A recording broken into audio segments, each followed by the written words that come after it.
Rachel Zegler, like so many kids raised on TikTok, she's all for infantada is the only global solution. No one on the right side of America can stand the star of this movie. Now, I'm guessing that she's not married. I'm guessing that she doesn't have kids. The movie is a complete disaster, by the way. Rachel Zegler is extraordinarily woke, but she's woke in a way that's quite deranged. So she comes off as an insufferable, whiny brat. Pretending like Rachel Zegler is the first of them all when she looks like Lord Farquaad in the film.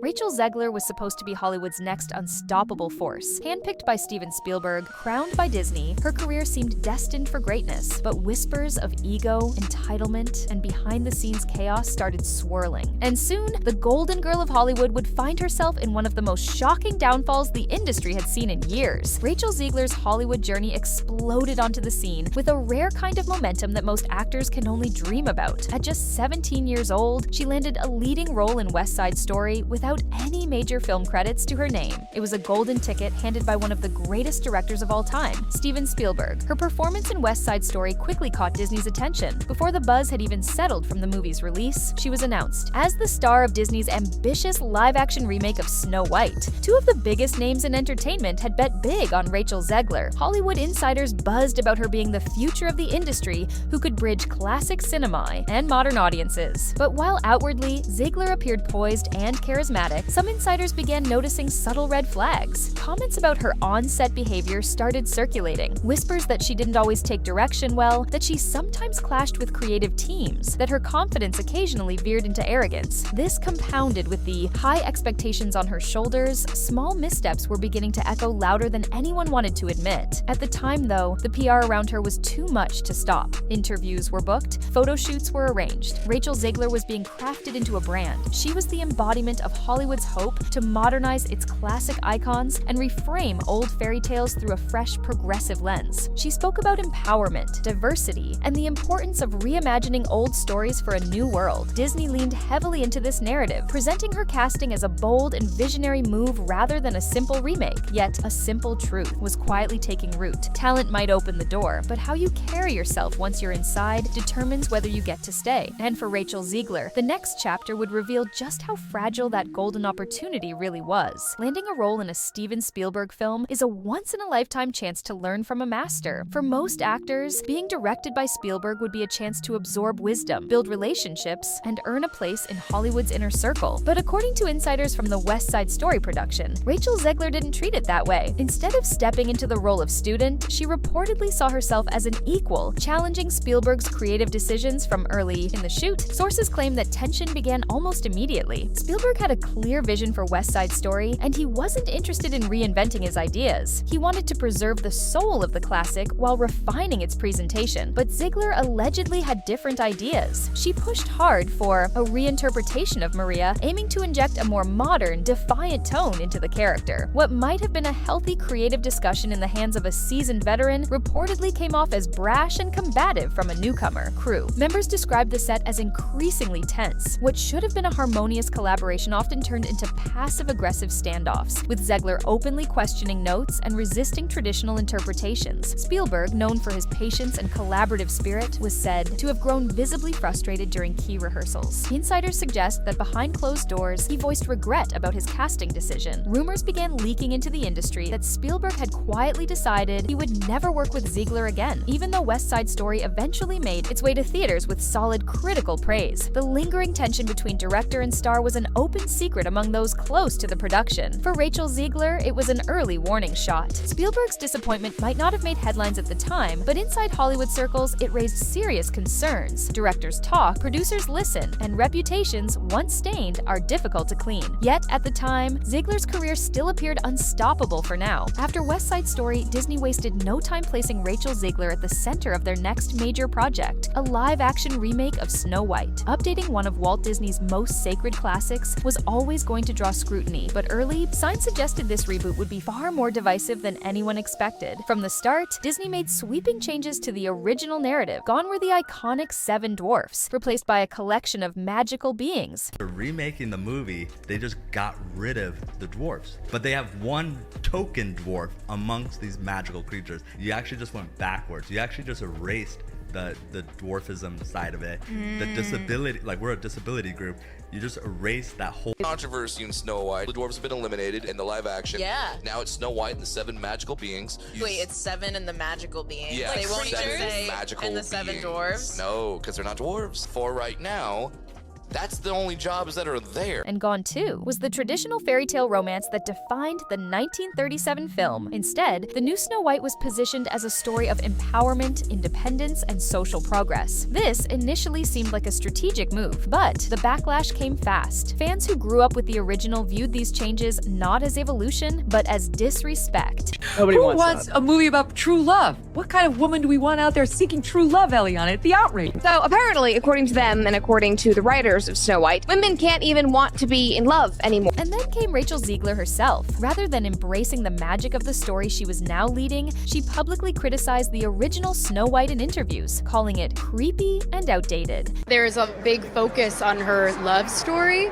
with a guy who literally stalks her. Weird. Her dismissive comments about the classic fairy tale alienated the very audience Disney needed most. Instead of promoting a fresh and exciting reimagining, Zegler's interviews portrayed her as an insult to the material. She openly laughed at the idea of a true love storyline, mocked the idea of a prince rescuing Snow White, and framed the story as an embarrassing relic of the past. Each new soundbite sparked outrage online. What should have been a celebration of a new Disney princess turned into a cultural battleground. The damage didn't stop with fans. Industry analysts began questioning whether Disney had miscalculated the public's desire for modern reinterpretations of beloved classics.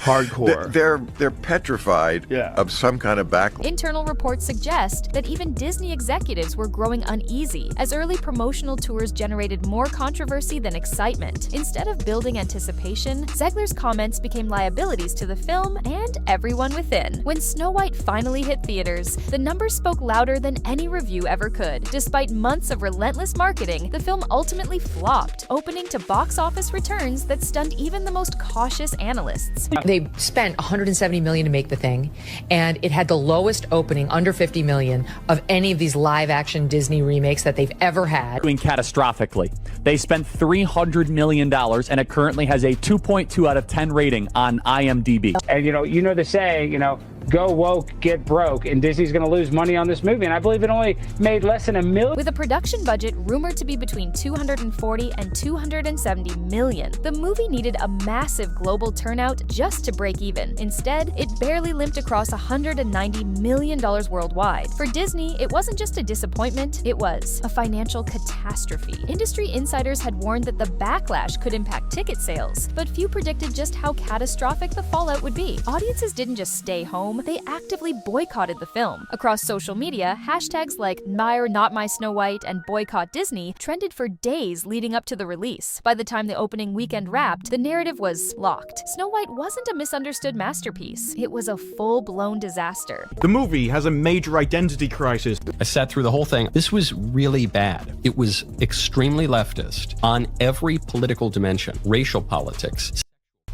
class politics, regime politics. Its narrative was cowardly. It was just awful. Disney scrambled to control the damage, pointing fingers at external factors, shifting market conditions, superhero fatigue, the unpredictable post-pandemic box office climate. But executives reportedly knew exactly where the blame lay. According to sources, internal meetings turned tense as higher-ups questioned why Zegler had been allowed to handle press so independently. Some even alleged that Disney's leadership had underestimated just how quickly public sentiment could turn when a beloved story was treated with open disdain. Meanwhile, rival studios quietly took note. Where Disney had once been seen as invincible in the live-action remake arena, Snow White's collapse exposed major vulnerabilities. Other projects in development were quietly paused, budgets were slashed, and plans for sequels and spin-offs connected to Snow White were shelved indefinitely. Rachel Zegler's career wasn't the only casualty. Her controversy had ripple effects that spread far beyond her own image. For Disney, the financial losses were staggering.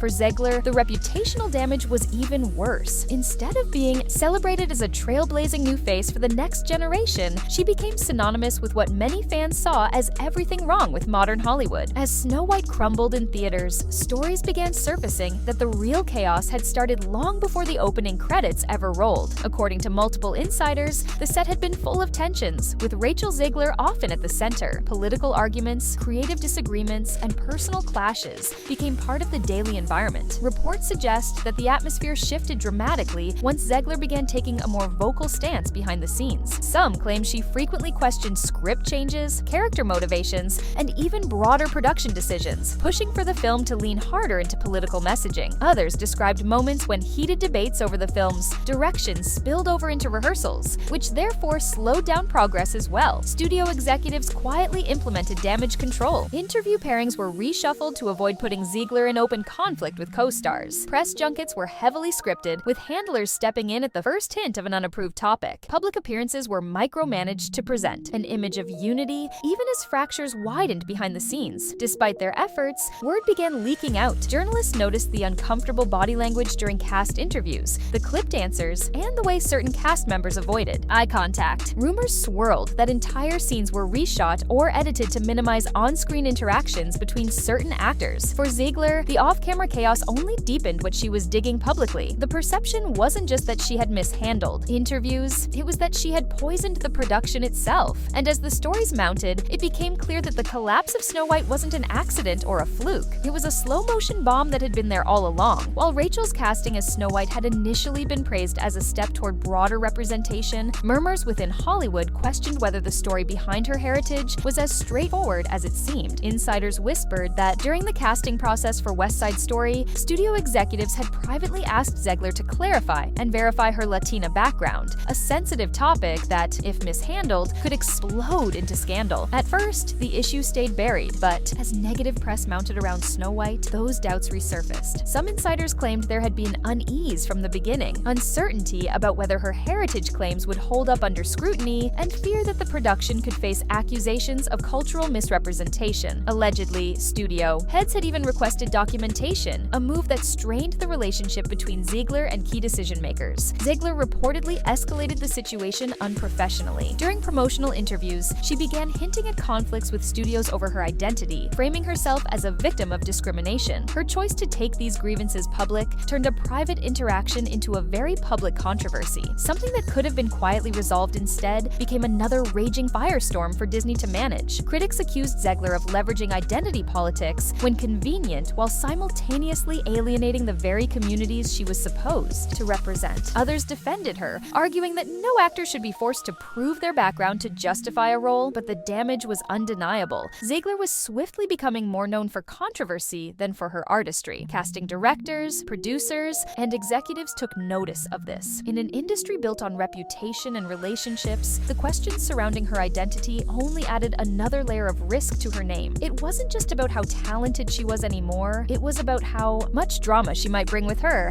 and if a studio was willing to risk it. Rachel Zegler's story was supposed to be about breaking barriers and rewriting the rules of Hollywood stardom. Instead, it became a textbook example of how fast the industry can turn when confidence crosses into arrogance. As the scandals piled up, from clashes with Spielberg, the Snow White disaster, and heritage controversies, the truth was undeniable. Rachel Zegler was burning bridges faster than anyone could repair. Hollywood insiders, once eager to work with the promising young star, began backing away quietly. Casting rumors that once swirled around her name grew silent. Projects she had been loosely attached to stalled or moved forward without her. Zegler's reputation hardened into something far more damaging than simple controversy. She became known as a risk. Studios couldn't afford to gamble on a star who might burn an entire project's name to the ground. It wasn't just about public image anymore, it was about trust. Directors and producers questioned whether she could be worked with, and marketing teams questioned whether they could safely put her in front of a camera without the risk of sparking another backlash. And in this industry, these were death sentences. Even her fans started to fall away. Viewers grew tired of watching Zegler dismiss criticisms, double down on unpopular opinions, and lean into an air of smug arrogance instead of humility. Every opportunity to rebuild her image seemed to be met with another misstep that pushed audiences further away. And in an environment where hundreds of ambitious young actors wait for their turn, no star can afford to fail. Zegler had been handed the keys to success. Spielberg opened the first door. Disney opened the second. All she had to do was honor the trust they placed in her. Instead, she treated those opportunities like entitlements rather than privileges. Her fall was slow, agonizing, and public.